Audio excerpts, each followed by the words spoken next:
and welcome to yet another episode of the CNBC TV18 Investor Camp, and we're here in the beautiful city of Kolkata. In fact, this is our second time around that we've come to Kolkata in the last many months, and you know what?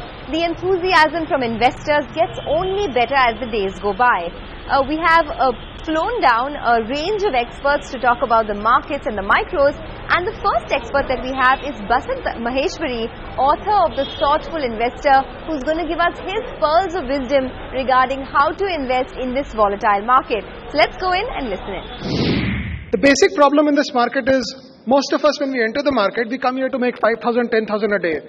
The day we make 5,000 trading calls, puts, whatever, options and whatever, it feels such a nice thing to do. But the basic thing that we have to figure out is कि पैसा जल्दी बनाना है कि ज़्यादा.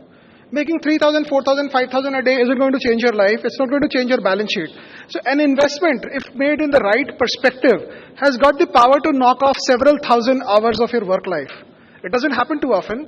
And when it happens, the basic problem lies with us. Because a stock that goes up 20%, we become more excited to take the money off. And a stock that falls 20%, we wait for the purchase price before selling off.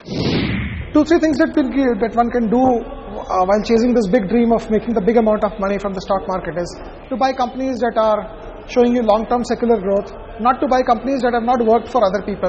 For example, cyclical stocks, they have to be bought and sold. Government companies, regulated companies, there are too much of odds buying them. So what you do is you move away from this crowd, you move into the pharma, you move into the consumer, you move into the private banks, the NBFCs, and that's how you do it. Important thing to recognize is, of course, we talk about the management and the business and things like that, but over longer periods of time, it's the management that can do only so much to a business, and the business that can do more to the entire way in which we have to make money from the markets. Look at it this way.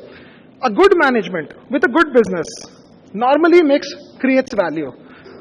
The management can do only so much to a business. The best management and the best business will make the best returns. Now, how do you find whether a management is true or, good or bad is another debatable point, but basically, the return on equity will define how good the management or the business is.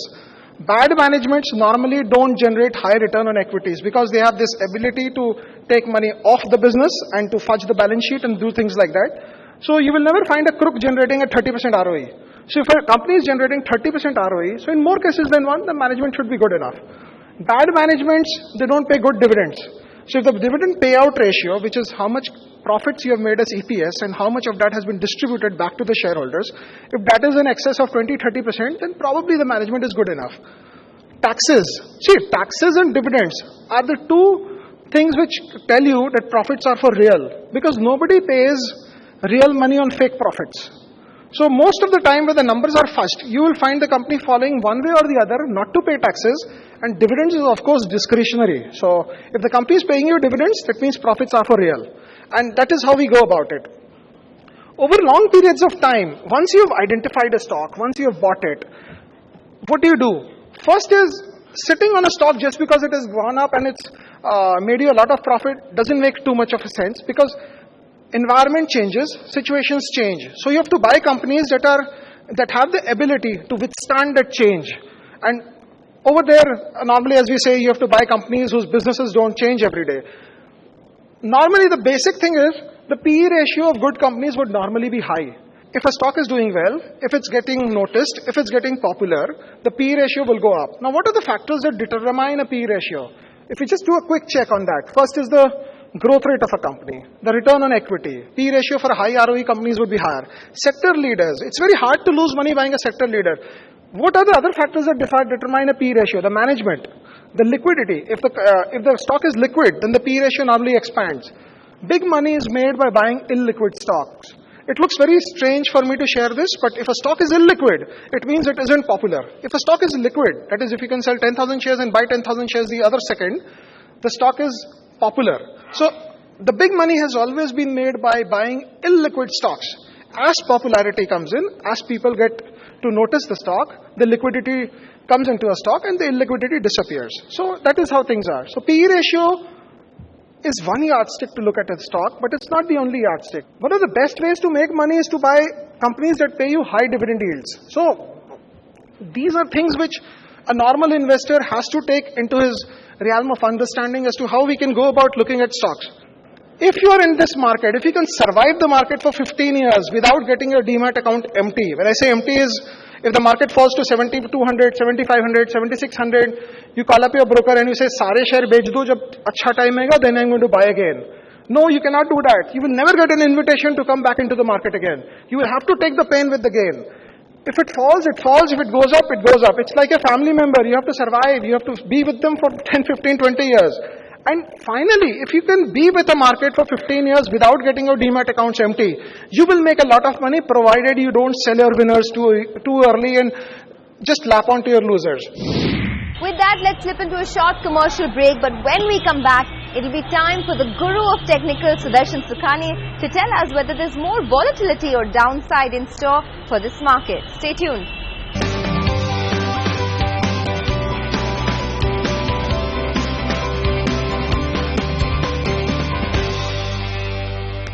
Welcome back. You're still watching the CNBC TV18 Investor Camp, and we're here in the beautiful city of Kolkata, where you heard from Basant Maheshwari about how to approach this market as a value investor. But what about the technical setup? Is there more weakness in store? Let's go across and listen to the guru of technical, Sudarshan Sukhani. Technical trading is about creating money income. I don't know about wealth, because eventually you accumulate the daily earnings and that becomes wealth. And we won't go into that discussion. But I often hear that technical traders are, this is the impression that they make a few thousand rupees every day and that's it. Technical traders make a lot of money, just as fundamental analysts and fundamental traders do it. So it's not either or, it's what you like to do, and that's important. But let's look at the bigger, longer term picture as technical analysis sees it. The Nifty is the point, the index which we all track. The Nifty tells us how Indian markets are likely to shape up. So we look at a long-term chart for the Nifty and see its behavior. See a trading range on the left side of the chart. For 11 years, the Nifty did nothing. There's a message here. I don't think so. But if for the next 11 years, the Nifty does nothing, don't be surprised. It's happened before. My point is the markets can do whatever they want, and we have to be mentally ready to accept what they do. After 11 years, when the market started rising, it increased sevenfold, 900 to 6,300, rapidly. That is how markets behave. They go into a huddle for months, years, days, depending on your time frame. For many weeks, many months, the markets will do nothing. Then in 10 days, they cover up a lot of ground, and then they again go into a huddle for many, many weeks. That's the nature of the markets. A cycle of contraction and expansion. We had this expansion, and then if you see from 6,300, the Nifty corrected to 2,500. That's very, very painful. You buy at 6,300 Nifty and you find the market starts falling to 2,500. That is part of the market. The bull market was intact. The bull market did not change. It still was up from the point at which we broke out, 900, much higher than 900. But these deep corrections are inevitable. We have to accept it. We have to understand that now you are in the business of creating wealth, that part of your business, that part of your, say, life. And wealth creation requires significant and deep drawdowns in between. There are two advantages to the long-term investor. And this is a long-term Nifty chart. The first advantage is that markets over a period of time go up. So if you are wrongly positioned in terms of timing, if you bought the market at a time when the markets were, let us say, overbought, for want of a better word, they were already very high. If you stay still, if you hold on to your positions after 5 years, 7 years, not only will you recover your investment, you will actually make money, because overall, every year the country's economy grows. So there is a natural 7 to 10% growth in the markets every year. It doesn't actually happen every year. Sometimes it is lumped together. You see the markets grow up by 40% in 1 year and nothing in many years. That's different.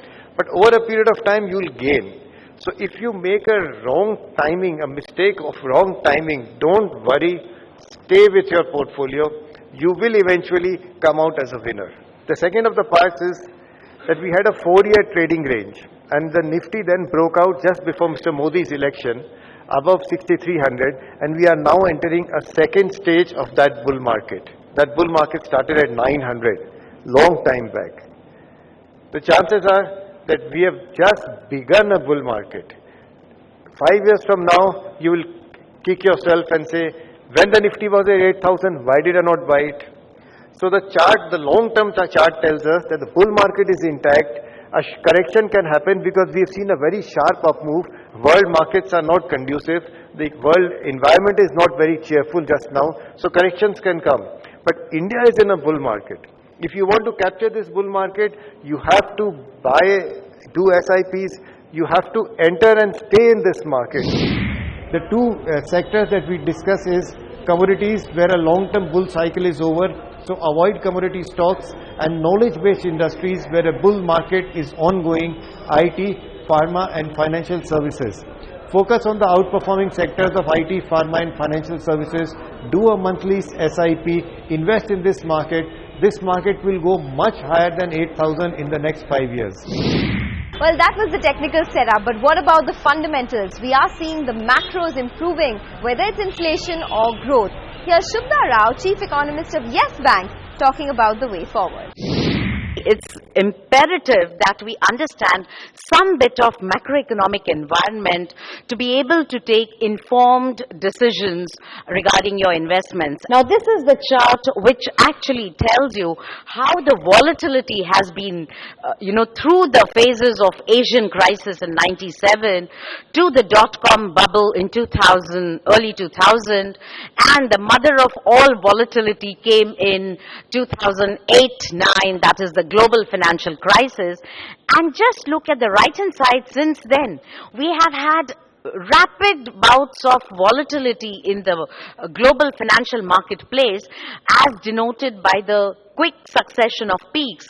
So you had first the US related or originated crisis, then you had the Eurozone concerns, and in the recent bout led by China, we've had concerns about emerging markets, and of course with the growth prospects in China looking dismal, what has it done to the commodity markets? China was the huge reservoir, and I would say most of the commodities were being consumed by China, and with China's growth prospects looking dim, muted, what does it do to the commodity prices? Because if demand is muted, obviously the prices will correct, and that's exactly what we have seen in the recent past.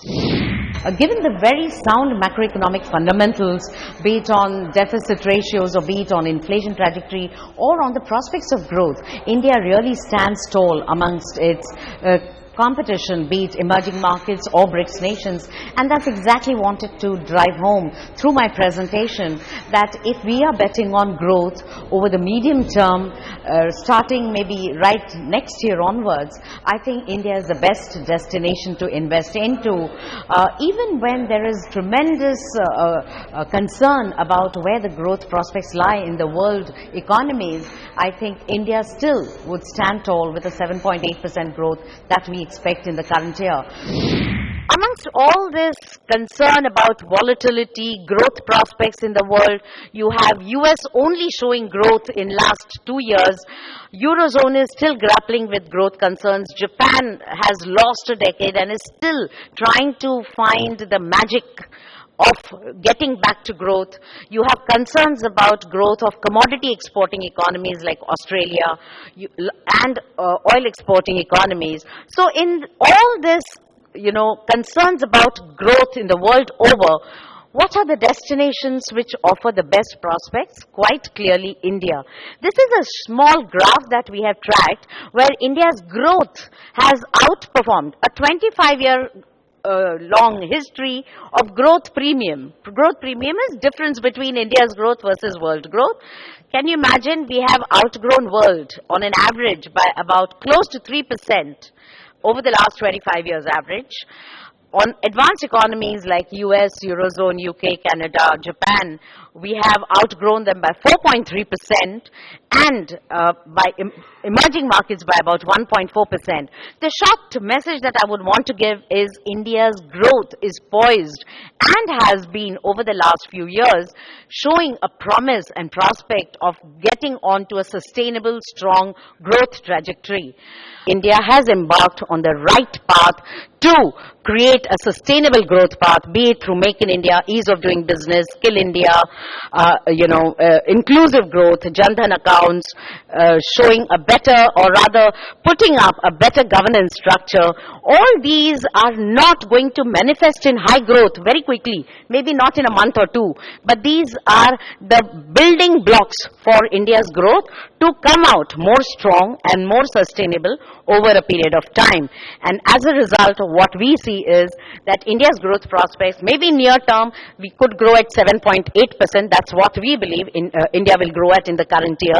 May not be very huge because globally we saw what the headwinds are. There are a lot of uncertainties. Domestically, we have the pace of slow reforms. Two consecutive failed monsoon years have had their impact on demand in rural economy particularly. So we are not exactly living in a perfect world that global demand conditions will be supportive of India's exports or domestic demand conditions will be supportive because of bad monsoon for pushing the growth forward. So despite challenging times, we are still going to be able to grow at about 7.8%. Not a bad deal at all, I would say, but we can do better. Over the next 2-3 years, we expect growth to come somewhere close to about 8.5%. Well, with that, it's time to take a short commercial break. But when we come back, it'll be the most fun part of the camp, our interaction with the audience. Stay tuned.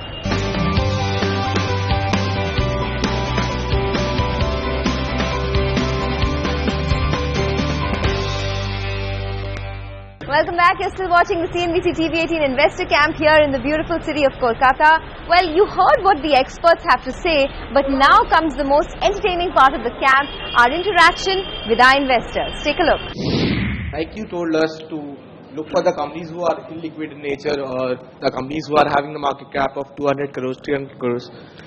Like when we go for that companies, we find that there's nothing much on the internet. So how an individual investor get to know about the company's growth policy and the growth prospects about the future, and how can we predict that that company is going to give us 10x returns and 100x, something like that? Okay, that's an interesting and that's a valid question. I mean, for many of these illiquid stocks, you don't have too much information. First is you don't have to buy stocks that are illiquid. If a stock that you like, and it appears to be illiquid, then illiquidity should not set you off. Second is don't look for 10, 20, 100 times. You cannot plan your portfolio that way. Otherwise, our GDP would go back to zero and nobody would be working. If they come to you, you have to take it. Information that is not there on the internet is a positive sign in the sense that the company has not been discovered. And only those companies go up a lot of times. But if you're not adept at making those investments on your own, if you cannot analyze numbers, go to the large caps. I mean, I never suggested that you should only buy those kind of companies which are illiquid, which has 200 crores and for which you have no information at all. I say if you like the company and if it is illiquid, if it is a small cap and there isn't too much of information available, don't just stop buying the stock even though you like it. That was the idea. And these days companies are very open up. You call up the company secretary, they talk. There are con calls, there are annual reports. The standard of the annual reports has also gone up these days. We did get some Twitter questions, and let me take one of them which has come in for Sudarshan. It's from Alpesh Bandia, who writes into us and says the Nifty is currently at 7,800. Perhaps he was referring to a couple of days ago. Should one invest now or wait till the Nifty goes to 7,200? And is 7,200 on the Nifty possible in the near term? Well, you should invest now at whatever price it's on Monday and invest again if the Nifty goes to 7,200, and 7,200 on the Nifty is possible. Okay, that's short and succinct. Another one coming in from Vikas Vishwakarma, who asks, and Shubhra, I would like you to take this. He asks, do the Indian markets need to now worry about escalating tensions in other economies like Europe and Syria? Is that also an indicator that you would look at apart from all the, the US and the Chinese volatility? Definitely, I think Syria refugee issue has become a little bit of a drag for the Eurozone particularly, because that's where the largest brunt would be.